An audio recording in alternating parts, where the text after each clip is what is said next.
Hello friends, welcome to Galatta. இன்னைக்கு வீடியோல கல்யாண வீட்ல சாப்பிடக்கூடிய பச்சடி எப்படி பண்றது அப்படிங்கறத பார்க்கலாம். அதுக்கு இன்னைக்கு நான் வெண்டைக்காய், தக்காளி இந்த ரெண்டு காயையும் எடுத்துர்க்கேன். வெண்டைக்காயையும் தக்காளியையும் நல்லா வாஷ் பண்ணி ஃபர்ஸ்ட் எடுத்துக்கலாம். 1/4 கிலோ வெண்டைக்காய்க்கு நான் 4 தக்காளி போல மீடியம் சைஸ் தக்காளி 4 எடுத்துர்க்கேன்.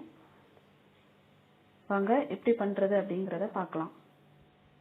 அதுக்கு ஃபர்ஸ்ட் வெண்டைக்காயை நல்லா வாஷ் பண்ணிட்டு குறுக்க நெடுக்க கட் பண்ணி நல்ல குட்டி குட்டியா கட் பண்ணி எடுத்துக்கலாம். பொடிசா கட் பண்ணி எடுத்துக்கலாம். உள்ள பூச்சி ஏதாவது இருக்கா அப்படினு சொல்லி பாத்துக்கோங்க.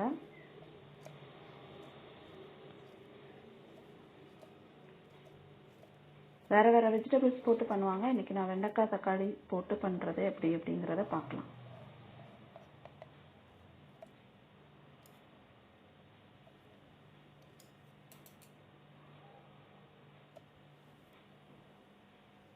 நல்லா கட் பண்ணும்போது உள்ள பூச்சி ஏதாவது இருக்கா அப்படினு சொல்லி பார்த்துட்டு பொடிசா கட் பண்ணி எடுத்துக்கலாம்.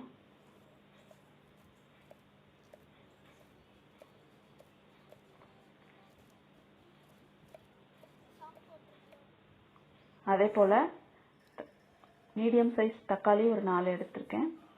அதையும் அந்த முனையெல்லாம் கட் பண்ணிட்டு நல்லா பொடிசா கட் பண்ணி எடுத்துக்கலாம்.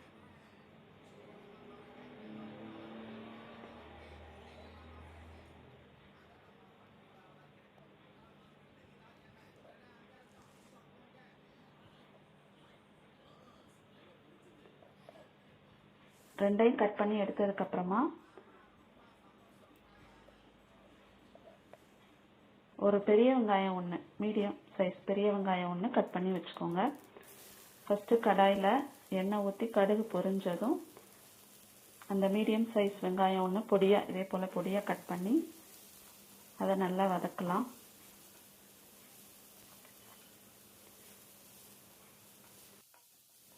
நல்ல லைட் ப்ரௌன் ஆனதுக்கு அப்புறமா வெண்டைக்காவை போடலாம். நல்ல பொடியா கட் பண்ணி வச்சிருக்கிற வெண்டைக்காவை போடலாம்.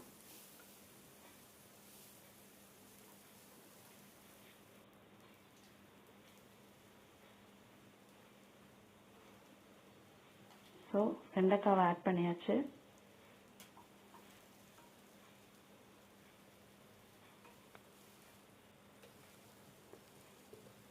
இந்த வெண்டைக்காய்க்கு தேவையான அளவு உப்பு ஃபர்ஸ்ட் சேர்த்துட்டு கொஞ்சம் ஒரு 30 செகண்ட்ஸ் போல வதக்கலாம். பச்சடியில் என்ன ஸ்பெஷல் அப்படின்னு பார்த்தோம்னா வெண்டைக்காய் பொரியல் அதெல்லாம் பண்ணும்போது அதில் வந்து நல்லா டீப் ஃப்ரை பண்ணிடுவோம். ஸோ அதில் உள்ள அந்த வழவழப்பு வந்து இருக்காது. பட் இந்த பச்சடி செய்யும்போது நம்ம ரொம்ப வதக்க மாட்டோம். இதை வேக விட தான் போகிறோம்.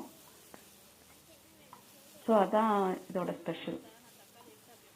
அந்த வெண்டைக்காவோட தன்மை அப்படியே இருக்கும். இதில் வெண்டைக்காயில் இருக்கிற அந்த வழவழப்பு தன்மை தான் நம்மளுக்கு ஹெல்த்து. ஸோ இந்த டிஷ் அடிக்கடி பண்ணி சாப்பிட்டா நல்லது.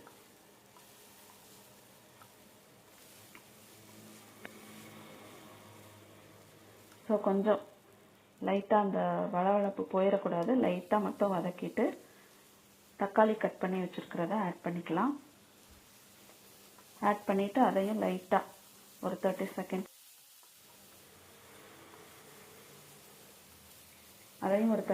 போல் வதக்கிக்கலாம்.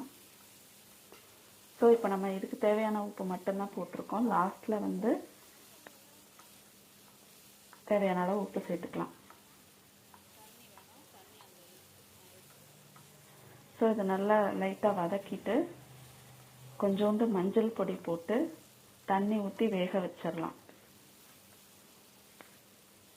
ஸோ அந்த பச்சை இது போகிறதுக்காக தான் லைட்டாக வதக்கிக்கிறோம். அப்போ தான் நல்ல டேஸ்ட் கிடைக்கும். ஸோ அந்த பச்சை வாடை போகிறதுக்கு இல்லாட்டி அப்படியே வேக வச்சோன்னா அது கொஞ்சம் வேறு டேஸ்ட் இருக்கும். லைட்டாக வதக்கிட்டு வேக வைக்கும்போது டேஸ்ட் நல்லாயிருக்கும்.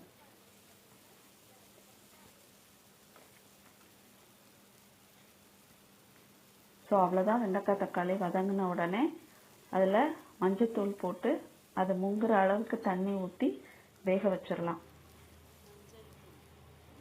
ஸோ அது முங்குற அளவுக்கு தண்ணி ஊற்றியாச்சு. இப்போது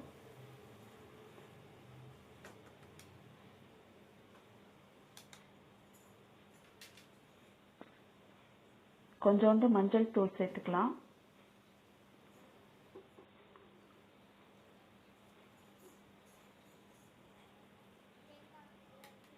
அவ்வளோதான். நல்லா மஞ்சள் தூள் போட்டு மூடி போட்டு வேக விட்டுறலாம். நல்லா 5 நிமிஷம் நல்லா வேகட்டும்.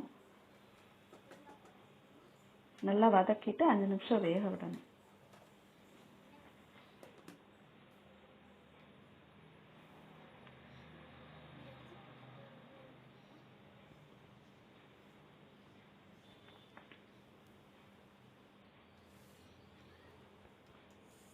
ஸோ 5 நிமிஷம் கழிச்சு நல்லா அந்த தண்ணி லைட்டாக வத்த ஆரம்பிச்சிருச்சு.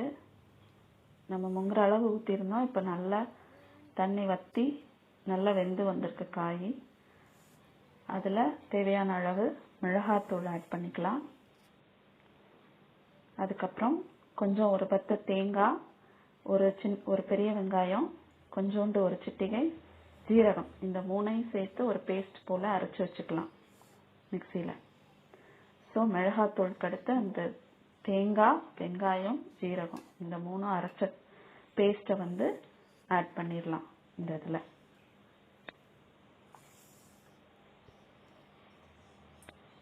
ஸோ அதுதான் அந்த நல்ல திக்னஸ் கொடுக்குறது அந்த கிரேவிக்கு. நல்லா அலசி தேவையான அளவு கன்சிஸ்டன்சி வர அளவுக்கு தண்ணி சேர்த்துக்கலாம்.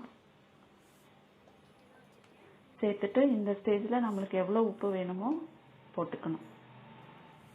ஸோ அவ்வளோதான், சிம்பிள். காயை நல்லா வதக்கி வேக விட்டுட்டு மஞ்சத்தூள், மிளகாத்தூள், தேங்காய், வெங்காயம், ஜீரகம் போட்ட பேஸ்ட்டை வந்து ஆட் பண்ணி கொஞ்ச நேரம் சிம்மில் வச்சு கொதிக்க விட்டுட்டு அவ்வளோதான். இப்போது பச்சடி ரெடி ஆயிடுச்சு. மல்லித்தழை போட்டு மூடி வச்சிடலாம். ஸ்டவ் ஆஃப் பண்ணிடலாம்.